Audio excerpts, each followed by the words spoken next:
He walked into America's companies unseen, not with guns, not with masks, not even with malware, but with resumes, with laptops, with identities that didn't exist. And standing behind him, holding the door open, was a woman from Arizona. Her name, Christina Marie Chapman. To her neighbors, she was quiet, forgettable, a mother, a woman who blended into the desert landscape of suburban Arizona. But in the eyes of the FBI, she became something far more sinister: a recruiter, a forger, an enabler for one of the most secretive regimes on Earth. Christina Chapman, the American who helped North Korea steal millions, infiltrate Fortune 500 companies, and expose the terrifying weaknesses in America's digital walls. This story doesn't begin with a gunfight. It doesn't begin with a break-in. It begins with a simple lie. A lie so ordinary, so invisible that anyone watching this could have fallen for it. The lie of remote work.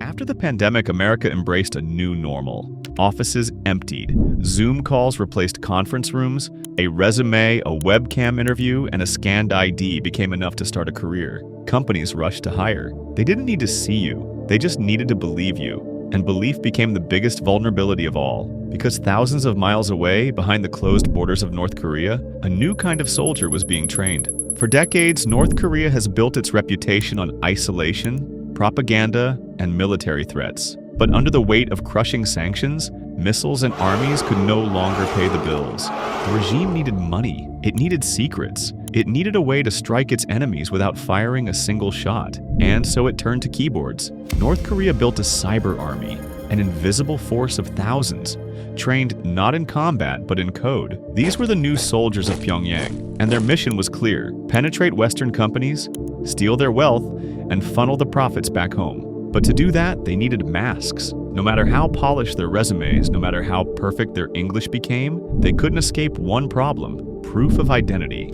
Every American company asked for it: I-9 forms, driver's licenses, tax documents, and that is where North Korea's cyber army hit a wall. They were ghosts. No US addresses, no legal papers, no way to pass verification, until Christina Chapman appeared. What made her say yes? Was it greed? Desperation? Curiosity? We may never know. But what we do know is this: Chapman became the missing puzzle piece. The mask, the signature, the proof the regime needed. When a company asked for paperwork, she forged it. When an HR manager demanded confirmation, she pretended to be a supervisor. When laptops needed to be connected to US networks, she provided the safe house, her very own home. And just like that, Christina Chapman became the American heartbeat behind North Korea's ghost employees. The scheme was simple, and that's what made it terrifying. A North Korean operative posed online as a job seeker, a polished resume, fluent English, technical expertise that dazzled hiring managers. They aced the interviews. They got the offers. Then came the paperwork, the forms, the ID checks. That's when Chapman stepped in. She sent over the documents. She vouched for their identities. She gave them credibility. And once the company believed her, the wolves were inside. They didn't just infiltrate small firms. They landed jobs at Fortune 500 corporations, technology companies, aerospace contractors, healthcare providers, financial institutions, industries that hold the lifeblood of America's security and economy. Inside those firms, the operatives worked quietly. They performed their tasks. They joined Zoom meetings. They wrote code.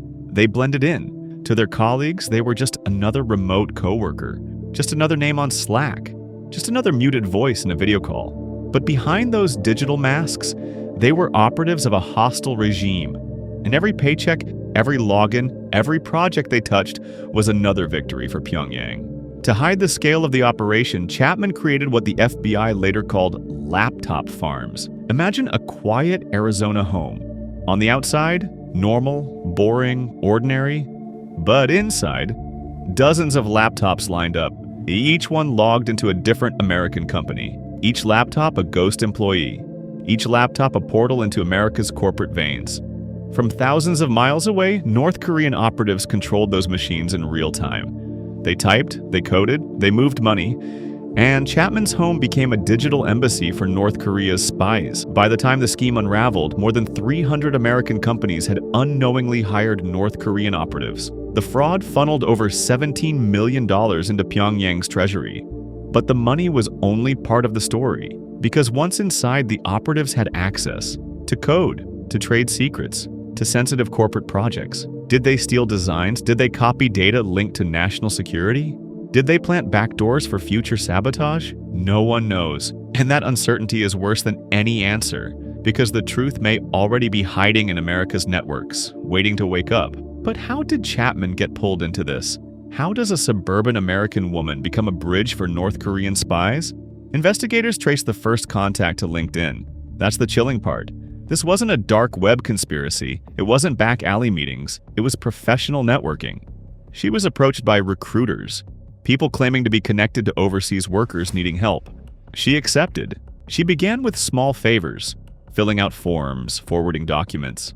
Then came money, payments disguised as consulting fees, extra income for tasks that seemed harmless. But each small step was a chain that bound her tighter and tighter to Pyongyang, and soon she wasn't helping freelancers. She was forging an entire pipeline of fake employees. The FBI began to notice patterns, IP addresses that didn't add up, payroll accounts funneling money to unusual banks, dozens of employees scattered across different companies, but all routing their logins through the same servers. Behind the curtain, all roads led to Christina Chapman's home in Arizona. Agents raided her residence. What they found confirmed the nightmare.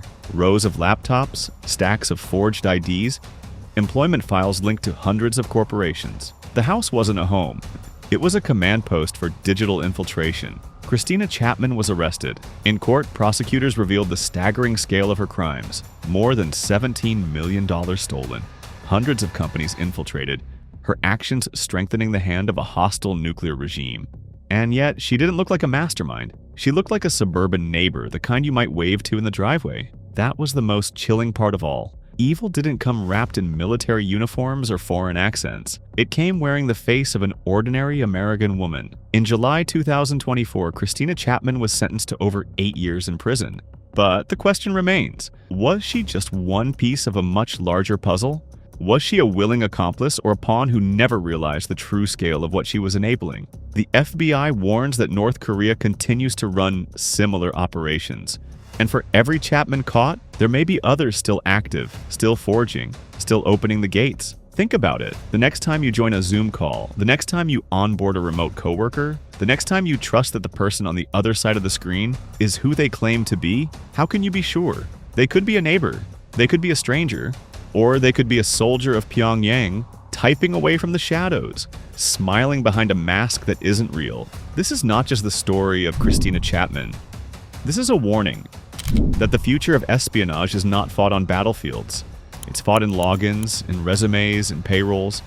It's fought in the spaces we've come to trust the most: remote work, digital hiring, the illusion of connection. And somewhere out there, as you hear these words, another Chapman may already be at work, quietly opening the door for America's enemies to walk right in.